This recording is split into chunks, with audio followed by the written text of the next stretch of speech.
Hello everyone, good morning. और आज अपन start करेंगे जीव विज्ञान क्लास 12 का फर्स्ट चैप्टर जीव विज्ञान, जिसका नाम है जीवों में जनन। तो आई होप आप सब लोगों से आशा करता हूँ कि आप सपोर्ट करोगे और स्टडी अच्छी तरीके से करना है, तो प्लीज़ शेयर एंड सब्सक्राइब ज़रूर करना। तो आज स्टार्ट करते हैं फर्स्ट चैप्टर जीवों में जनन क्लास 12 का। इसका अगर पीडीएफ भी चाहिए आप लोगों का तो आप मुझे कांटेक्ट करते हैं, मेरा व्हाट्सअप नंबर इसी पे मिल जाएगा आपको। तो पहला क्वेश्चन है आपका कि जनन किसे कहते हैं, इसके प्रकार बताइए। पहले आपको ये समझना ज़रूरी है कि जनन होता क्या है। जनन वह प्रक्रिया होती है जिसके द्वारा मानव अपने ही समान दूसरी संतान को उत्पन्न कर सकता है या उत्पन्न करता है। जिस प्रक्रिया से वह उत्पन्न करता है उसको हम जनन कहते हैं। आप सिंपली बता सकते हो कि वह प्रक्रिया जिसके द्वारा कोई भी जीव अपने ही समान जैसे संतान को उत्पन्न करता है जनन कहलाता है। और जनन दो प्रकार के होते हैं, एक लैंगिक जनन और दूसरा अलैंगिक जनन। लैंगिक जनन ऐसा जनन जिसमें दो नर युग्मक नर तथा मादा भाग लेते हैं, लैंगिक जनन कहलाता है। लैंगिक जनन आप सिंपल लैंग्वेज में समझ सकते हो कि ऐसा जनन जिसमें नर तथा मादा दोनों भाग लेते हैं लैंगिक जनन कहलाता है। उदाहरण के लिए आप ले सकते हो जंतु तथा मानव। अब आता है अलैंगिक जनन।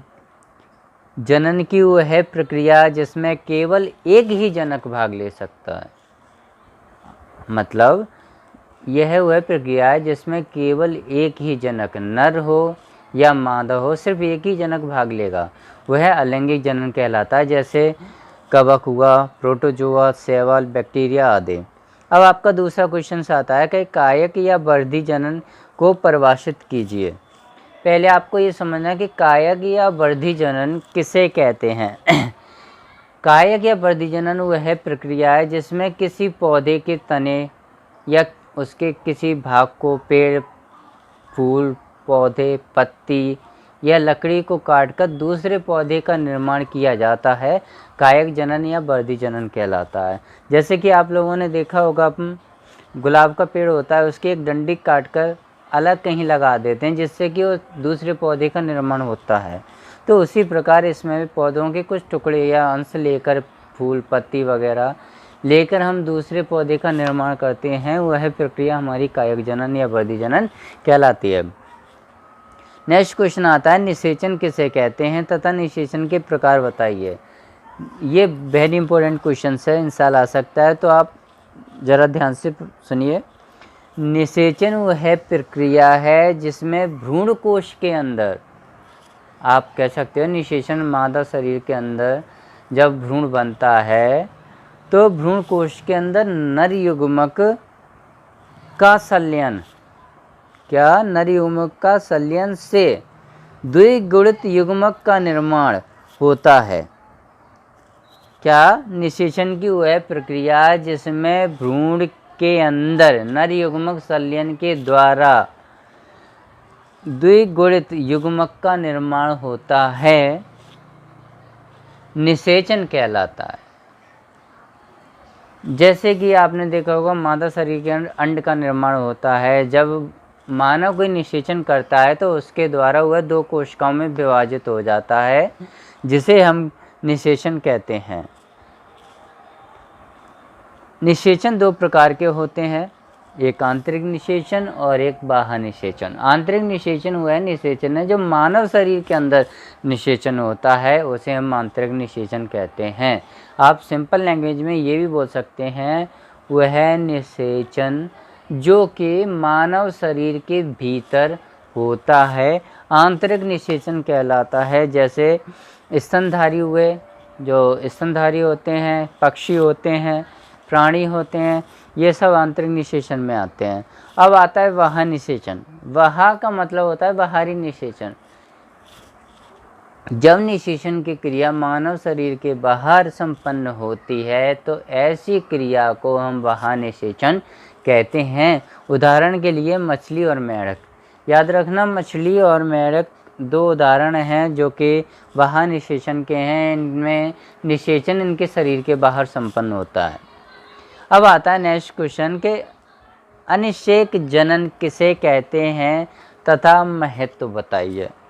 वेरी इंपॉर्टेंट क्वेश्चन है। अनिषेक जनन किसे कहते हैं? ये वह प्रक्रिया है जिसमें बिना किसी निषेचन के द्वारा संतान का निर्माण होना, अर्थात बिना किसी निषेचन के द्वारा संतान का निर्माण होना अनिषेक जनन कहलाता है। उदाहरण के लिए आप ले सकते हो मधुमक्खी और चींटी।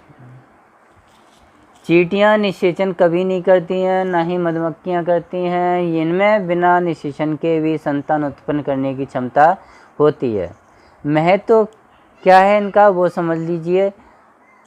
इसमें बीज रहित फल प्राप्त होते हैं, मतलब इसमें बीजों का कोई निर्माण नहीं है, सीधे फल प्राप्त होते हैं। आप समझ ही गए होंगे। नेक्स्ट क्वेश्चन आता है जीवों में जनन किन कारणों से महत्वपूर्ण है, अर्थात जीवों के लिए जो जनन होता है वो किन कारणों से महत्वपूर्ण होता है।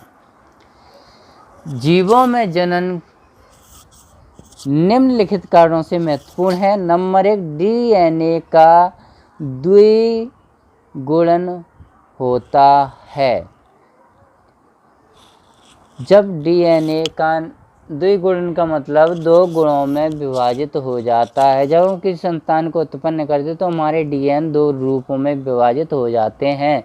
जैसे माता पिता का डीएनए उसकी संतान में पहुंचना। आरएनए व प्रोटीन का संश्लेषण होता है। नंबर 2 आप बोल सकते हैं इसमें आरएनए और प्रोटीन्स का संश्लेषण होता है, मतलब एक माता पिता से उसकी संतान आरएनए और प्रोटीन्स भरपूर मात्रा में पाती है। नंबर 3 कोशिकाओं की संख्या में वृद्धि होती है। जो मांसपेशियां जो कोशिकाएं शरीर के अंदर पाई जाती हैं उनमें भी बहुत वृद्धि होती है। नंबर नेक्स्ट कोशिकाओं में विभाजन होता है। जब निषेचन होता है जीवों में तो जब उनका आदान प्रदान होता है शुक्राणुओं का तो कोशिकाएं भी विभाजित हो जाती हैं। माता पिता की कोशिकाएं दोनों की सम्मिलित होकर एक बच्चे में पाई जाती है।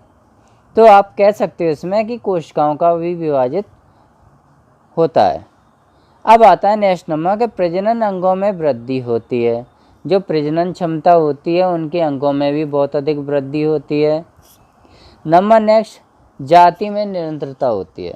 जो जिस समाज के जीव जंतु होते हैं जिस कैटेगरी में आते हैं उस कैटेगरी की बढ़ोतरी निरंतरता से होती रहती है। नेक्स्ट आगे पढ़ने के लिए शेयर एंड सब्सक्राइब जरूर करें।